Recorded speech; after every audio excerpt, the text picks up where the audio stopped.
abelha, formiga, besouro, barata, grilo, borboleta, mosca. Você sabe do que eu tô falando. Os insetos permeiam a vida na Terra. O que você sabe sobre eles?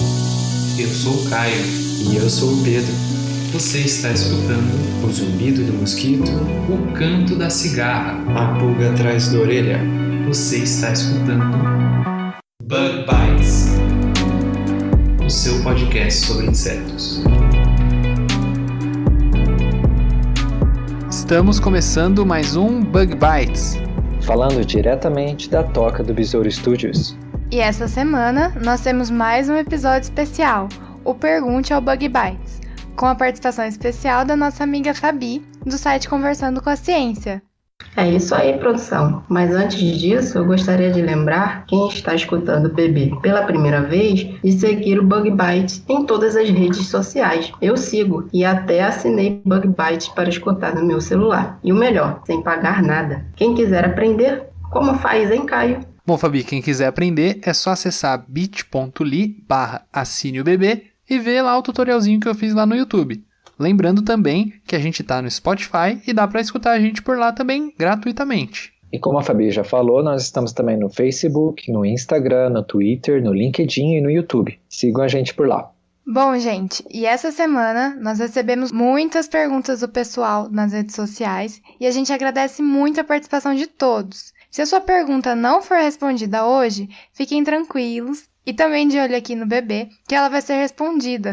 O episódio ficou um pouquinho longo, então nós temos só 2 recadinhos e não vai ter curiosidades essa semana. Qual vai ser o primeiro recadinho, hein, Fabi? Bom, gente, eu já participei aqui do BB 2 vezes. No Em 7 Perguntas, episódio 24, e também no especial de Halloween, episódio 29. Eu queria pedir, para quem não conhece o CCC, dar um pulo lá e conhecer meu trabalho também.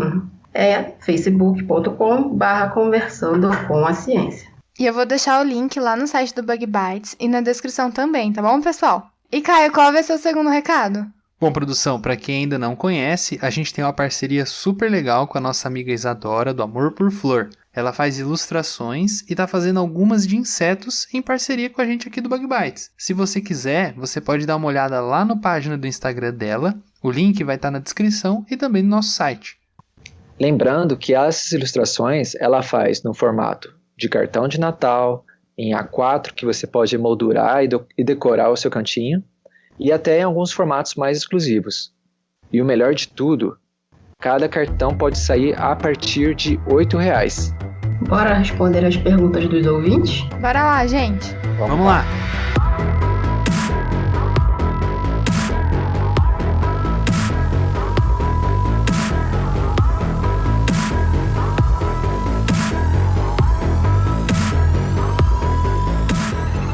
E vamos então começar mais um Pergunte ao Bug Bites. A gente teve perguntas no Facebook e no Instagram. E a gente vai começar então com as perguntas do Facebook. O usuário Adriel Natu perguntou pra gente o seguinte: quanto tempo que dura o processo de evolução da borboleta desde lagarta? Fabi, o que você encontrou para essa pergunta? O tempo de evolução da borboleta para a lagarta ela pode variar. Às vezes até 1 ano para virar uma borboleta. Então a transformação ela acontece nas 4 fases. Tem o ovo, a larva, a pupa, o estágio adulto. O início do ciclo começa com os ovos, que são postos pelas borboletas, geralmente em folhas de planta, mas ele pode variar dependendo da temperatura, da alimentação. Muito legal.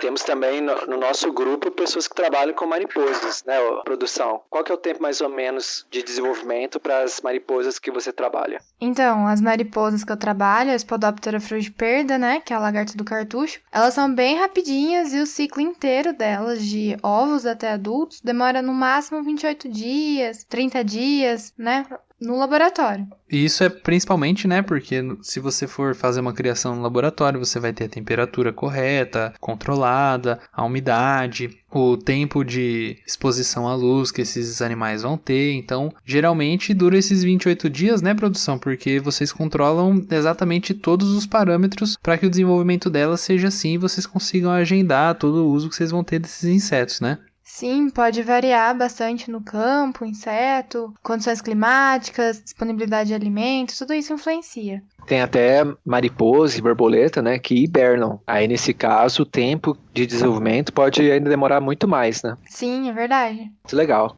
E a próxima pergunta vem do João Gabriel Tardim de Moraes, e ele mandou essa pergunta tanto no Facebook quanto no Instagram. E a pergunta é a seguinte: Caio, Pedro e produção, acho que seria muito legal explicar um pouco para os ouvintes a forma como os insetos interagem entre si e como eles fazem para encontrar seus alimentos, principalmente no caso dos insetos herbívoros e suas interações com os voláteis das plantas. Acho que seria muito legal de se aprender.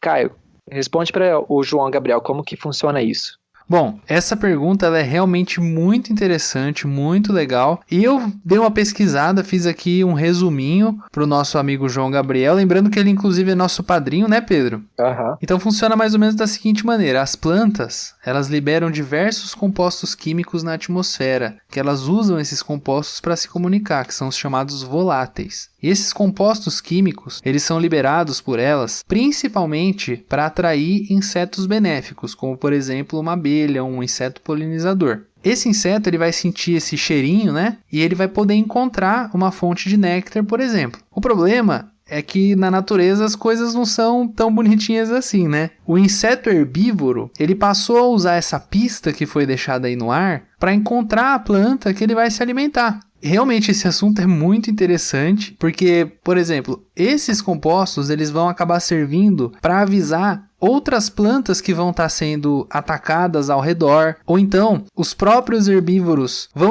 acabar encontrando essas plantas, vão poder encontrar outras plantas e vão atacar elas. E além do mais, existem até trabalhos demonstrando que os inimigos naturais desses herbívoros conseguem encontrar esses insetos herbívoros através desses voláteis. E é também muito legal a gente parar para pensar que isso não acontece só na parte aérea da planta, né? Isso acontece inclusive dentro do solo. O solo ele é poroso, então as pragas de solo também se usam dessas pistas para encontrar o seu alimento lá naquela escuridão. É engraçado a gente ver isso como que as coisas vão evoluindo, né? Porque na natureza, quando a planta desenvolve, por exemplo, um mecanismo de defesa, o inimigo natural dessa planta também desenvolve um mecanismo para se proteger desse mecanismo de defesa, né? Então é sempre uma corda de dois lados, né? Um puxa de um lado, o outro puxa do outro. Né? Muito legal. Com certeza, Caio. Além disso, né, a gente pode lembrar, né, de alguns casos onde quando o herbívoro está comendo a planta e você tem esses voláteis, né, que interagem com os insetos, né, tanto para estimular, né, os insetos a acharem as plantas como para se alimentar, né, às vezes pode funcionar contra o próprio inseto, né, às vezes esses voláteis da planta vão chamar o parasitoide daquele herbívoro, né, ou seu predador. Então aí você começa a ter vários níveis tróficos que estão interagindo por aquele mesmo volátil, né? Isso aí, exatamente. Isso é muito interessante, né? Existe até uma linha da entomologia que estuda esse tipo de assunto, que é a ecologia química e comportamento de insetos. E olha, Pedro, esse assunto é muito interessante, com certeza ele daria um episódio inteiro. E eu vou fazer uma promessa aqui no Bug Bites, hein? Vou trazer um especialista para falar desse assunto. O que você acha, Pedro? Ah, sim, com certeza. Esse é um assunto bom pra gente conversar. Promessa é dívida, hein? Esse eu quero ouvir, hein?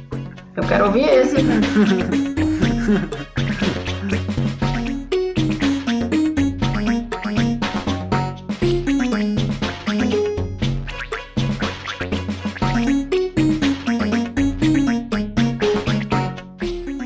Bom, o Felipe Monteiro também mandou uma pergunta e a pergunta foi a seguinte: quais as diferenças das vespas para as abelhas? Fabi? Bom, tem algumas diferenças, apesar de elas serem bem parecidas. Elas são classificadas no mundo dos insetos como himenópteras, porém as famílias são diferentes. A Apide, que é das abelhas, e a Vespide, que são as vespas. E existem inúmeras espécies de abelhas, chega a cerca de 20 mil. E de vespas fica entre 5 a 10 mil espécies. Uma outra diferença bem visível está na posição das asas, que a das vespas, que também são conhecidas popularmente como marimbondos, elas são apontadas para cima. E ao contrário, as asas das abelhas, elas estão sempre na horizontal. O corpo da abelha também é totalmente diferente da vespa, que ele é bem mais robusto e bem peludo, enquanto que a vespa possui uma cintura mais fina e o corpo mais brilhante com bem menos pelo. Outra diferença é a ferroada entre da abelha e da vespa. O ferrão da abelha, ele é como se tivesse dentinhos, e por isso é uma única abelha, ela pica uma vez só, enquanto da vespa ele é bem mais liso, e isso possibilita que ele ferroe várias vezes. Isso entra até naquele caso interessante, né, que é a grande maioria das abelhas que dão uma ferroada, geralmente elas morrem, porque graças a todas essas reentrâncias que tem no ferrão dela, quando ela dá uma ferroada, ela acaba deixando uma parte do abdômen dela lá, na coitada da pessoa que foi picada, né? Eu tomei uma picada recentemente de abelha e dói pra caramba, viu? Deus que me livre. Dói muito mesmo, já tomei uma ferroada de abelha e não é legal, não. Bom, e tem também o caso das vespinhas, né? Essa vespa que o Felipe Monteiro tá dizendo, né? Provavelmente ele tá dizendo aquela vespa que é mais parecida com a abelha mesmo, mas existem outros himenópteros, né? Que a gente costuma chamar de vespinhas ou de vespas, que não são necessariamente esses marimbondos que são popularmente mais conhecidos, né? Mas essa pergunta é muito legal.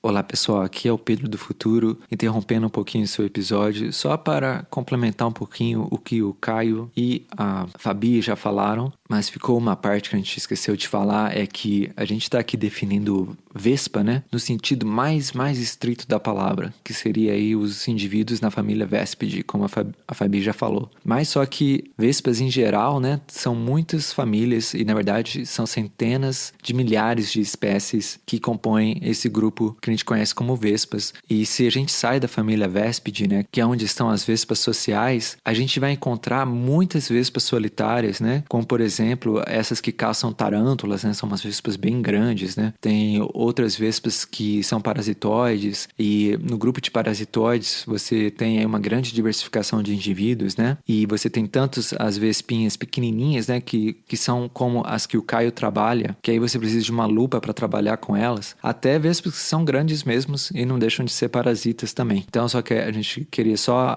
adicionar essa informação para não ficar parecendo que vespas são apenas indivíduos da família Véspide. Agora voltando para o nosso episódio.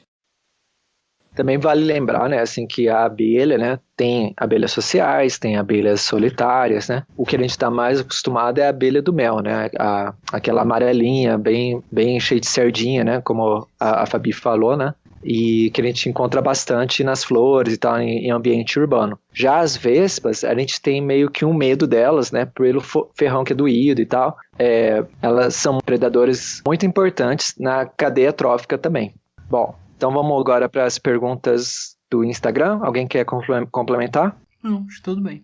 Tá, Caio, faça aí a primeira pergunta do Instagram, por favor. Bom, a nossa seguidora, a jaqueline.monteiro.1420, ela enviou assim pra gente. Eu gostaria de tirar uma dúvida. A abelha rainha, depois de copular com o zangão, ela expulsa o do ninho ou come-o? Muito boa pergunta, né? Na verdade, não é nenhum e nem outro. O zangão, ele tem um papel muito interessante, né, nas abelhas, que é, né, a função de reprodução, mas ele tem só essa função. Então, geralmente, após a cópula, o zangão ele morre. E uma das razões é porque a cópula é bem traumática para o zangão. Ele perde parte do seu aparelho reprodutor durante a cópula. Mas a parte do aparelho reprodutor que fica na rainha serve, talvez, para impedir o esperma de outros zangões, já que uma rainha pode copular com um ou vários zangões. Isso é muito interessante, né? Porque o zangão ele faz isso justamente para ele garantir que ele passe os seus genes para a próxima geração, porque é justamente isso. A rainha, normalmente, ela pode procurar, né, mais do que um parceiro sexual. Então, o zangão ele chega a dar a vida dele para que ele consiga passar os seus genes para a próxima geração. É muito legal. Sim. O zangão, né? Para quem nunca viu, né, ele parece com uma abelha normal, né, pelo menos para a abelha do mel, né, parece com essas abelhas que a gente vê na flor, só que ele tem uns olhões bem grandes, assim, é bem legal de se ver. E esses olhos maiores, né, auxilia no voo, e também é importante salientar, né, que a cópula, né, entre a rainha e o zangão acontece no meio do voo. Então, além de tudo isso, o aparelho reprodutor do zangão tem umas espécies de ganchinhos para ajudar a fazer a cópula durante o voo. Muito legal mesmo. Sem dúvida, eu acho que também as abelhas dariam um ótimo episódio, hein, Pedro? Ah, com certeza. A gente está tentando aí já há algum tempo, né, convidar alguns especialistas de abelha. Lá e saiu o episódio, uma hora sai. Com certeza.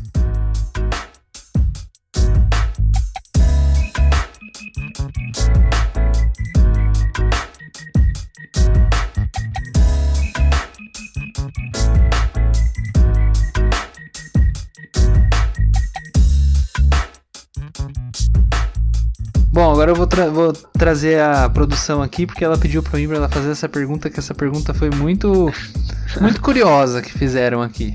Qual que foi, produção? Gente, o Ismael BDO fez a melhor pergunta de todas. Ele perguntou: gente, mosquito peida?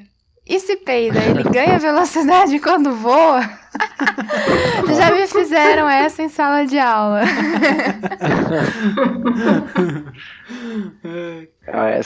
Essa pergunta é muito boa mesmo. Eu olhei aqui, né, porque eu também fiquei curioso, né? Faz sentido se a gente for pensar, né, o que são os gases, né? Isso é o produto da digestão, né, que acontece no trato digestivo. E essa digestão, né, vai produzir gases, tem que sair por algum lugar, né? E eu olhando aqui na internet, eu encontrei realmente que tem insetos que têm realmente o poder de flatulência. Como, por exemplo, o crisopídeo, né, que é um neuróptera da espécie Lomamia latipenis. A larva desse inseto produz um gás que é tão mal cheiroso, na verdade eu não sei se é mal cheiroso, mas é um gás tóxico, que faz cupins desmaiarem. Pois é, esse achado ele foi publicado em 1981 na revista Nature. E a história é que essa larva, né, as larvas de neurópteros, né, algumas pessoas conhecem como bicho lixeiro, né, são até bem importantes, né, em controle biológico, elas são predadoras. Nesse caso específico da espécie Lomamia latipenis, essa larva ela preda cupins. E ela parece que ela aponta o seu abdômen para a cabeça do cupim, balança algumas vezes, o cupim parece não se afetar, mas depois de alguns minutos ele cai desmaiado. E aí, então, ele é predado pela larva desse crisopídeo. É uma flatulência silenciosa, né? Demora. Tá Pois louco, hein? Mas não tinha um poder melhor pra ele ter? O poder dele é soltar um pum? Eu, hein? Que isso?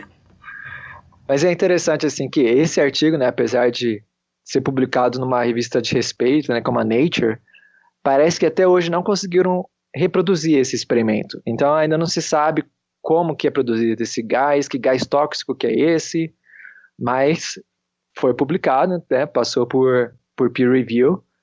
Fica aí a dúvida se é um fenômeno observado por sorte ou se realmente ele é uma coisa que acontece o tempo todo, né?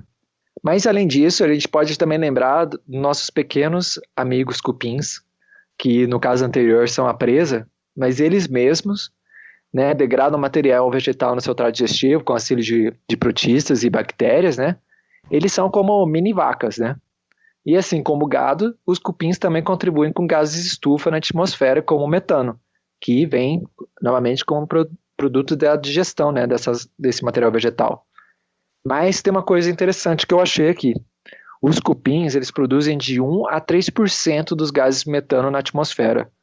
Mas as bactérias dos cupinzeiros utilizam metade desses gases metano produzido pelos cupins. Então eles produzem, mas eles também têm um jeito de reduzir a emissão desses gases de estufa. Olha que legal, isso aí pode até ser uma coisa importante, né, para estar se desenvolvendo alguma tecnologia que use essas bactérias para diminuir o gás metano que a gente tem na atmosfera, que é um problema muito grave que a gente vem passando nos tempos modernos, né, Pedro? Muito interessante. É isso aí.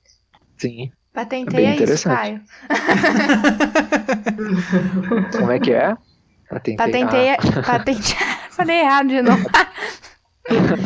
Patenteia isso, hein, Caio? A biotecnologista ficou interessada.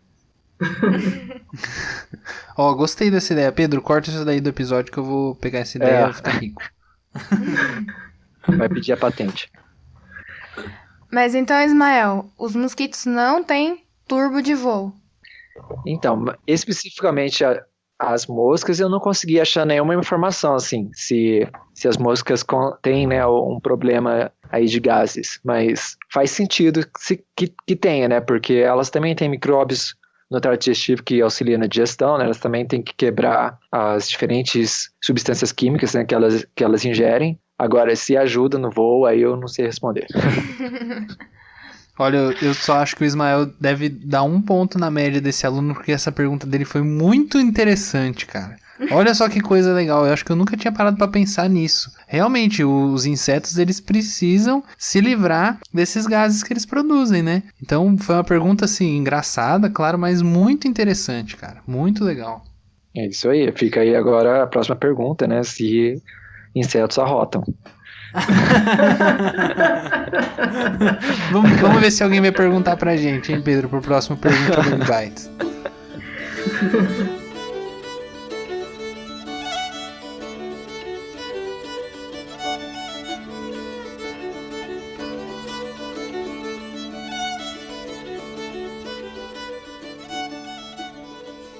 Quem quer ler a próxima pergunta? Eu posso ler. Então leia. Bom, enviou pra gente lá no Instagram também uma pergunta, né? A Lores.Moraes. E essa pergunta eu vou jogar direto pro Pedro, porque o Pedro é o nosso especialista de formigas aqui do Bug Bites, hein, Pedro? Vamos lá. Perguntou assim: como identificar uma formiga rainha? Somente as fêmeas possuem asas? Como capturar de uma forma segura uma rainha para se fazer um formigário? Gostei dessa pergunta, muito legal mesmo. Ó, para começar, somente as fêmeas possuem asas? Não.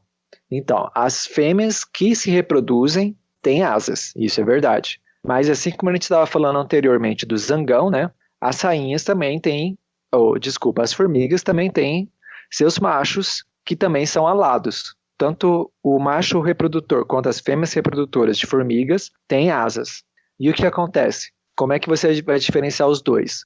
Geralmente o macho de formigas, ele é menorzinho, ele é mais esmilinguido, assim, comparado com a rainha. A rainha, ela tem que ter bastante reservas de proteína e de lipídios para começar a sua nova colônia. Então, geralmente, ela é um pouquinho mais gordinha. Isso, né, é uma generalização, não é todas as vezes. Já os machos, como a gente falou anteriormente, do zangão de abelhas, né? A função deles principal é somente se reproduzir e eles também morrem após a cópula. Então, em machos de formiga, você vai ter até, às vezes, partes muito reduzidas do seu corpo. Então, essa é uma maneira de você diferenciar machos de fêmeas reprodutoras, né? Os machos, eles geralmente têm uma cabeça mais diminuída, né? Uma cabeça menor. Os olhos são grandes, né? Para auxiliar no voo. E o seu corpo é um pouco mais esmilinguido. As fêmeas com asas geralmente são rainhas. Então, se você encontrar uma formiga grandona, né, uma formiga que tem jeito de ser uma reprodutora, e você vê ela depois da revoada no chão, tem uma boa chance que ela já foi inseminada. E uma das primeiras coisas que ela faz é cortar suas asas. Então, a melhor maneira de você começar um formigário é pegar uma rainha que já está com as suas asas cortadas. Essas rainhas com as asas cortadas, elas vão começar a cavar seu ninho ou vão encontrar, né, um esconderijo, uma parte protegida, né, para começar a sua colônia. Então, essas são os melhores indivíduos para começar o seu formigário. Se você pegar uma rainha com asa, aí é bom você pegar várias delas para ter uma chance de uma delas ter sido inseminada. E agora, como fazer um formigário, a gente pode também fazer um episódio inteiro sobre isso. Esse com certeza é um assunto de muito interesse, né? A gente pode até pensar em fazer um roteiro um dia, né, de como fazer um formigário. Sem dúvida, isso eu acho que é uma coisa muito interessante. O pessoal tem muita procura na internet, né? Sim, e é uma coisa assim que requer um pouco de informação, porque, por exemplo, se você pegar uma rainha de formiga lava-pé, aí você vai ter um problema, né? Se você tiver uma colônia de formiga lava-pé dentro da sua casa, se elas escapam, vai ser um problemão. Não pra gente, né? Mas então, pra essa pessoa com certeza vai. Agora, se você pegar uma colônia de formiga cortadeira, por exemplo, ou de formigas carpinteiras, né? Que são mais dóceis, assim, entre aspas, e mais legais, né? De você criar para ver o desenvolvimento de uma colônia, aí vale a pena. Só que, então, vamos deixar isso para um episódio todo no futuro, aí a gente conta, talvez, direitinho como que manda um formigário, que formigas são melhores. E a gente tem que ver também a legislação, né? Que eu não faço ideia de como é que é a legislação fora do laboratório, né? Será que é permitido criar formigas? Acho que sim, né? Tem formiga na parede de toda a cozinha, né? Então, provavelmente. Vamos é uma coisa que a gente tem que procurar mesmo. É isso aí. Bom, seguindo então aqui nas perguntas do Instagram, o usuário Andrei ALMS, Andrei Almeida, ele pergunta o seguinte: existem insetos marinhos? Fabi? Olha que depois de uma pesquisa, até que existem, não que eles vivam dentro do oceano não, mas eles vivem ali naquela zona mais para fora, mas vivem em água salgada sim. Tem uma variedade enorme de insetos, chega de 250 a 350 espécies diferentes. Os insetos da família Guerriidae representam uma das poucas a viverem em mar aberto, tá? Em climas tropicais e subtropicais. Outras espécies, como o besouro da família Staphylinidae, vivem nas costas, mais protegido das águas marinhas. E os que vivem mais próximos da praia são as moscas, que preferem águas costeiras. Então, os besouros eles preferem mais a zona entre marés, vivem em climas marinhos, também raramente entram em contato com a água, eles preferem viver mais em buracos. Então, os insetos marinhos possuem hábitos alimentares variados, se alimentam de zooplâncton, ovos de peixe, peixes em estado de larva e organismos similares da superfície da água. Então, assim, realmente existem insetos marinhos, sim. Olha que interessante, eu não sabia disso. Eu sabia de alguns insetos, assim, que em área de praia, né, tem em água estagnada, né, que fica ali no costão rochoso e tal, pode ter alguns dípteras, né, que se desenvolvem naquela água. Bem interessante. Eu também achei, quando eu vi a pergunta, eu já fui logo pesquisar e achei muito interessante até a resposta de que realmente existe, né? Muito legal. Muito boa essa pergunta. O pessoal tá me enviando umas perguntas muito legais aqui pra nós, hein, ó. Parabéns. Sim. Então, de parabéns mesmo. Gente, eu vou ler a próxima pergunta e vou responder ela. O Varangian Juan Rocha, pergunta no Instagram: como funciona o sistema imune de insetos? Então, os insetos, eles têm sim um sistema imune. A gente geralmente aprende, né, em aulas de entomologia que eles têm pelo menos um sistema imune inato. Eles são capazes de se defender de doenças, né? E tem células imunes que são análogas às nossas. Então, por exemplo, vocês têm algumas células que são chamadas de lamelócitos, né? Que vão caçar, por exemplo, os patógenos que estejam invadindo o sistema, né? Mas, apesar de que a gente sempre aprende que não existe um sistema imune adaptativo em insetos, isso tem mudado nos anos mais recentes, porque tem se descoberto que insetos, na verdade, têm sim a capacidade de aprender, né, entre aspas, a identificar patógenos e se defender deles, que é a definição, né, de um sistema imune adaptativo. E é o que acontece, por exemplo, quando a gente toma uma vacina, né? Quando a gente toma uma vacina, as nossas células imunes aprendem a identificar aquele patógeno, né, que está um pouquinho mais enfraquecido, ou são apenas partículas, né, daquele patógeno. E insetos, quando eles são também tratados com espécies de vacinas, né, eles também respondem melhor a doenças. Então é bem interessante que essa área também está mudando muito nesses últimos anos, né? E está agora, nesse momento, sendo descoberto mecanismos novos de sistema imune adaptativo em insetos. A gente vai deixar um link para um artigo bem interessante sobre esse assunto que foi publicado recentemente na PNAS.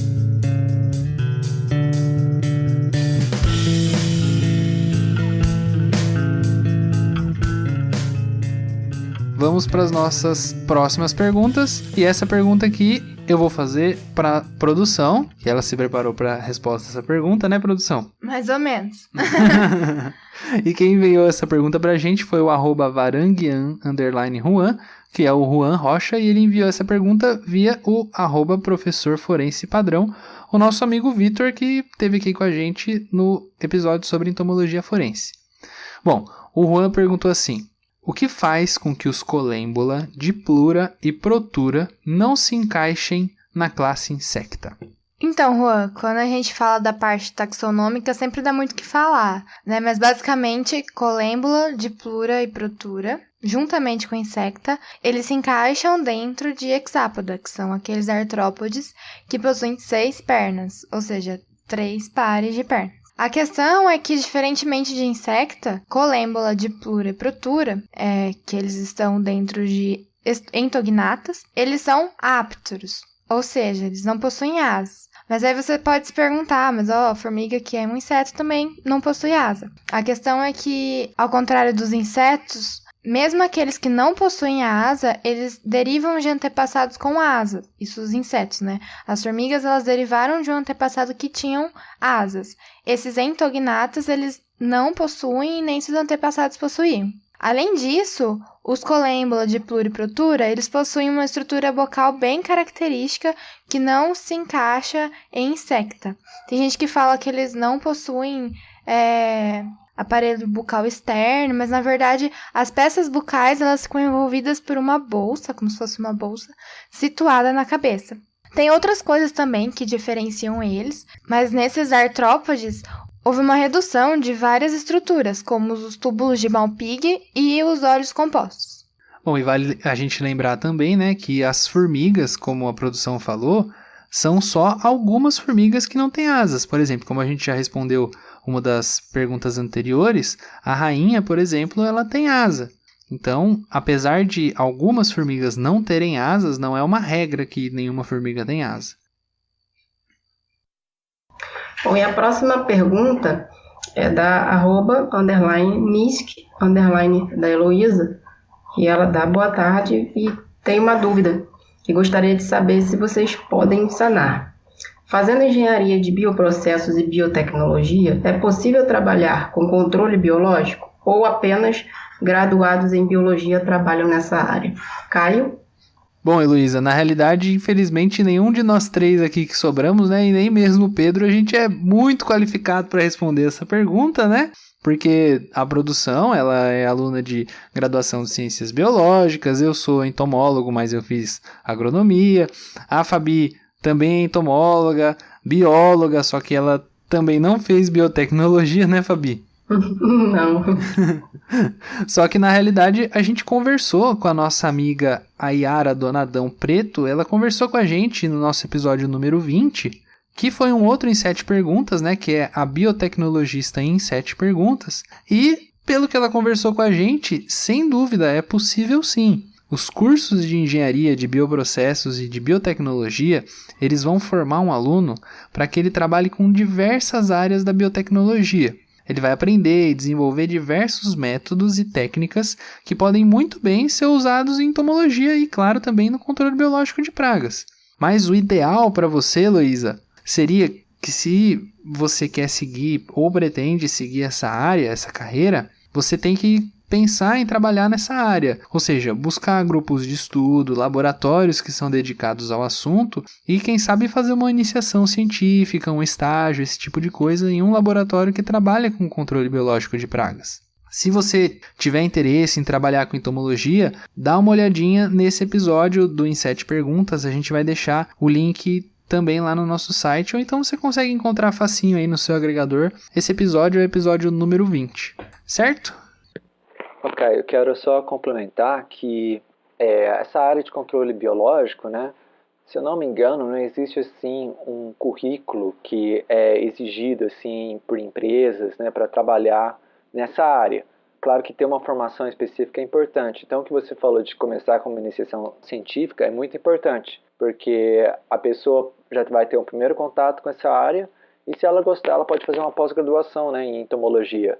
E aí sim, a gente até tem exemplo, né, que a gente tem um outro em 7 com a nossa amiga Ana, que tem formação em química, né, e trabalha também em biológicas. Então, você tendo uma formação que é relacionada, né, com biológicas e você se especializa na sua pós-graduação em entomologia, tem uma boa chance que você vai conseguir trabalhar na área. Então, era só isso que eu queria complementar.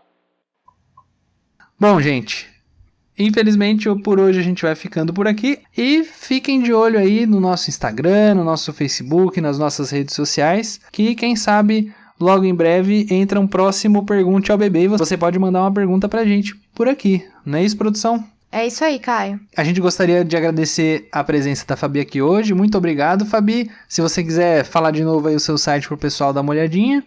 Eu que agradeço a oportunidade de estar aqui com vocês, tirando algumas dúvidas. E quem quiser seguir o Conversando com a Ciência é facebook.com/Conversando com a Ciência. Segue lá a gente que tem muita coisa interessante.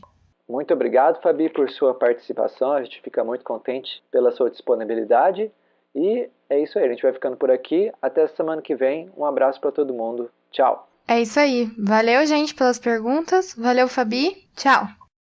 Falou, pessoal. Até semana que vem. Tchau. Tchauzinho, valeu.